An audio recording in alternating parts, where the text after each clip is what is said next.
లేవికాండం 16. 7 మారులు తన వేలితో ఆ రక్తములో కొంచెము దాని మీద ప్రోక్షించి దాని పవిత్రపరిచి ఇశ్రాయేలీయుల అపవిత్రతను పోగొట్టి దానిని పరిశుద్ధపరచవలెను.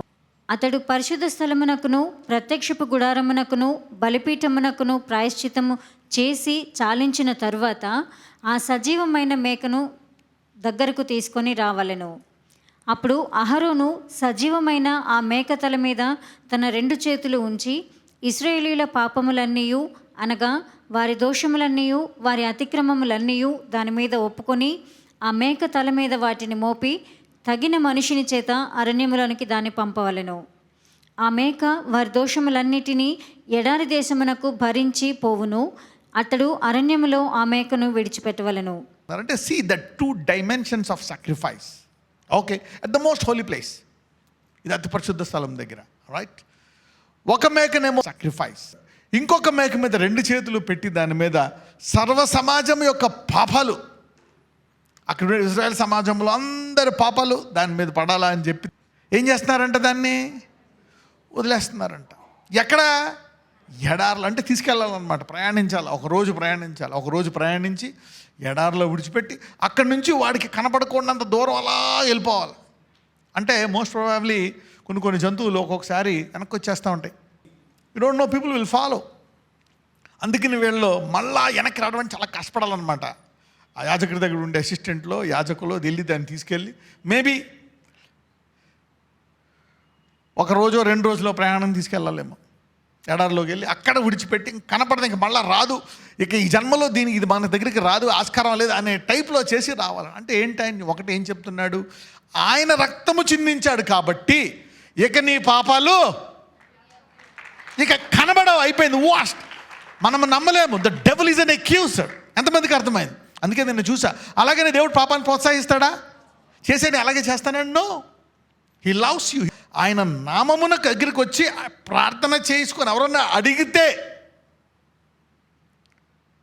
ప్రార్థించిన వెంటనే ఏమవుతాయంట? స్వస్థత, ఆ తర్వాత క్షమించబడతారు. 2 సైమల్టేనియస్. ఇప్పుడు పాపం వల్ల వచ్చే జీతం ఏంటి? మరణం. అంటే రోగం వస్తుంది, రోగం తర్వాత మరణం. ఆ రోగం పోయిందంటే పాపాలు కూడా పోయాయి. You see the work. ఇది యాక్చువల్గా ఇది ప్రత్యేకంగా చూసినట్టయితే this is for the church. ఇది ఎవరికి? సంఘస్థులకి. ఎప్పుడైనా వ్యాధి కలిగి ఉంటే ఎక్కడికి రావాలంట? సో విశ్వాసం గల ప్రార్థన రోగి స్వస్థపడతాడు. అతనేమైనా పాపములు చేసుంటే క్షమించబడతాడు. You got it now? ఎంతమందికి అర్థం? Getting the gist of it. లేవికాండం 16:23. అప్పుడు అహరోను ప్రత్యక్షపు గుడారంలోనికి వచ్చి తాను పరిశుద్ధ స్థలములోనికి వెళ్ళినప్పుడు తాను వేసుకొనిన నారబట్టలను తీసి అక్కడ వాటిని ఉంచి పరిశుద్ధ స్థలములో దేహమును నీళ్లతో కడుక్కొని బట్టలు తిరిగి ధరించుకుని బయటకు వచ్చి తన కొరకు దహన బలిని ప్రజల కొరకు దహన బలిని అర్పించి తన నిమిత్తమును ప్రజల నిమిత్తమును ప్రాయశ్చిత్తము చేయవలెను. రైట్, చూసారా? ఇక్కడ దేవుని వద్దకు వెళ్తున్నప్పుడు అతను ఏ బట్టలు వేసుకున్నాడు? తెల్లటి నారబట్టలు. ఈ కవర్డ్. సాధారణంగా నారబట్టలు అంటే అవి ఈ రోజుల్లో లెనిన్ అంటే కొంచెం ఎక్స్పెన్సివ్. మరి ఒక రకంగా నారబట్టలు అంటే it's a kind of humility, humbleness. Okay, even though they are expensive, humbleness. అంత షో ఆఫ్ ఉండదు మీకు. సో యాక్చువల్గా అహరోనుకు ఉండే బట్టలు ఏంటి? చక్కగా షో ఆఫ్ ఉండేటువంటి బట్టలు. ఎందుకంటే దేవుని మహిమను, దేవుని యాజకుడు కాబట్టి ఇక్కడ రత్నాలు, బంగారం వేణి అంత చక్కగా చాలా పాష్గా ఉంటాయి అన్నమాట ఆ బట్టలు. Very expensive. కానీ ఆయన సన్నిధికి వెళ్తున్నప్పుడు ఎలాగ వెళ్ళాడు? నారబట్టలు, సింపుల్. అందుకే స్కూల్లో యూనిఫామ్ ఒకే డ్రెస్సా కదా? సో దట్ పిల్లలకి అది రాదు మైండ్లో. They will not get that in their mind. So there are some places where okay marriage go fully loaded, but be as simple. తర్వాత నువ్వు ఈ దేవుడిని తెలుసుకున్న తర్వాత నీకు తెలుస్తుంది అన్నీ. Then you will know the Lord fast. Okay, yeah. తర్వాత then he put his normal garments and he went away. తర్వాత he went simply to the presence of God. పాప పరిహారార్థ బలి పశువు యొక్క క్రొవ్వును బలిపీఠము మీద దహింపవలను. విడిచిపెట్టే మేకను వదిలినవాడు తన బట్టలు ఉతుకుని నీళ్లతో దేహము కడుక్కొని తరువాత పాళెములోనికి రావలను. పరిశుద్ధ స్థలములో ప్రాయశ్చిత్తము చేయుటకు వేటి రక్తము దాని లోపలికి తేబడెనో పాప పరిహారార్థ బలియగు ఆ కోడెను ఆ మేకను ఒకడు పాలెము వెలుపలికి తీసుకొని పోవలెను. వాటి చర్మములను వాటి మాంసమును వాటి మలమును అగ్నితో కాల్చివేయవలెను. వాటిని కాల్చివేసిన వాడు తన బట్టలు ఉతుకుకొని నీళ్లతో దేహము కడుక్కొని తరువాత పాలెములోనికి రావలెను. ఇది మీకు నిత్యమైన కట్టడ. స్వదేశులు కానీ మీ మధ్య నుండి పరదేశులు కానీ మీరందరూ 7వ నెల 10వ నాడు ఏ పని అయినను చేయక మిమ్మును మీరు దుఃఖపరచుకొనవలెను. ఏలయనగా మీరు యెహోవా సన్నిధిని మీ సమస్త పాపముల నుండి పవిత్రులగునట్లు ఆ దినమున మిమ్మల్ని పవిత్రపరచునట్లు మీ నిమిత్తము ప్రాయశ్చిత్తము చేయబడి. ప్రతి 7వ నెల 10వ రోజు ఇలా చేయాలంట. అంటే లుక్ ఎట్ ద బ్యూటీ. ఇది ఆచరించాలంట. ఎందుకని ఆ రోజు ఉపవాసం ఉండో ఏదో ఒక సంథింగ్ ఆ రోజు మనం తగ్గించుకోవాలంట. Like something simple. Okay, with herbs, చేదైన వాటితో తినాలా, ఇలా ఉంటుంది. ఎందుకు అంటే ఇక్కడ ఎందుకు అలా తినాలంట?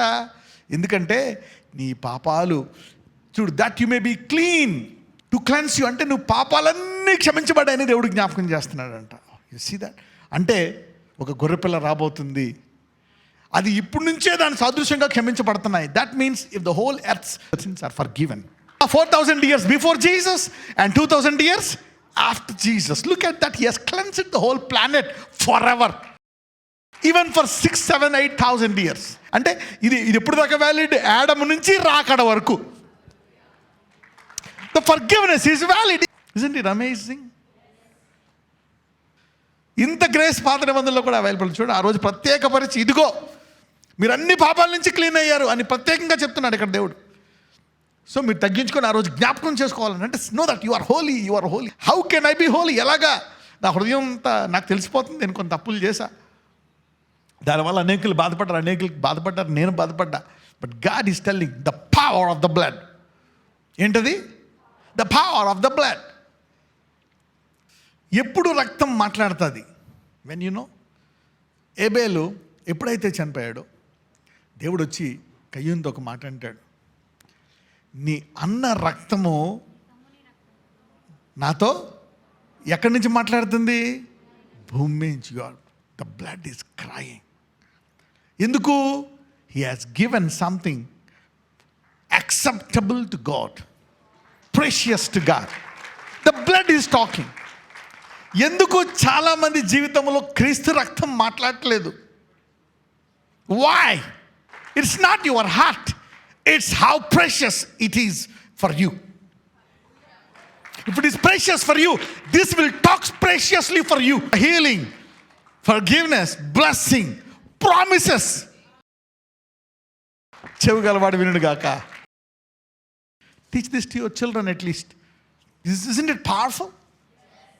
You see that? Many people will think the blood, why is the blood powerful? When will the blood talk? When will the words, promises come to pass? Sometimes God gives you some pearls. That's amazing.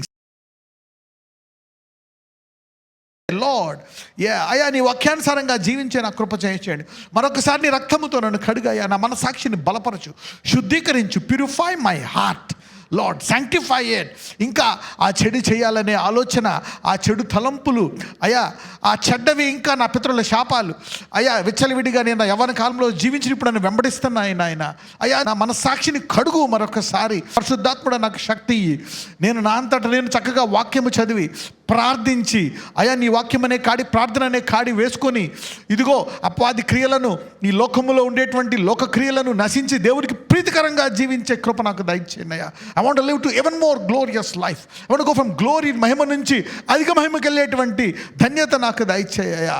నజరేయుడైన యేసు నామమున ప్రార్థిస్తున్నాము తండ్రి. Amen.